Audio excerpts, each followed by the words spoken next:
ولقد أوحينا إلى موسى أن أسر بعبادي فاضرب لهم طريقا في البحر يبسا لا تخاف دركا ولا تخشى فأتبعهم فرعون بجنوده فغشيهم من اليم ما غشيهم وأضل فرعون قومه وما هدى يا بني إسرائيل قد أنجيناكم من عدوكم وواعدناكم جانب الطور الأيمن ونزلنا عليكم المن والسلوى كلوا من طيبات ما رزقناكم ولا تطغوا فيه فيحل عليكم غضبي ومن يحلل عليه غضبي فقد هوى وإني لغفار لمن تاب وآمن وعمل صالحا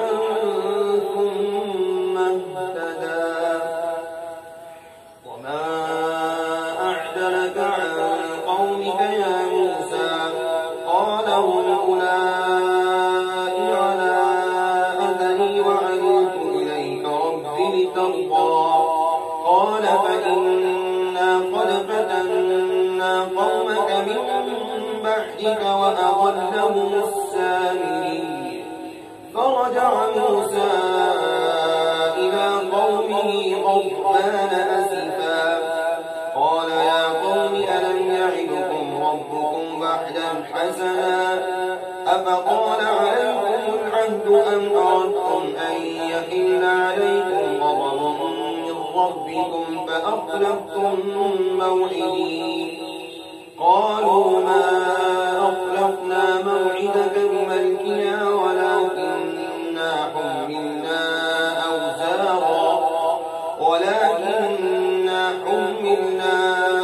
أوزارا من زينة القوم فقلقناها فكذلك ألقى السامري فأخرج لهم عجلا جسدا له خوار فقالوا هذا إلهكم وإله موسى فنسي أفلا يرون ألا يرجع إليهم قولا ولا يملك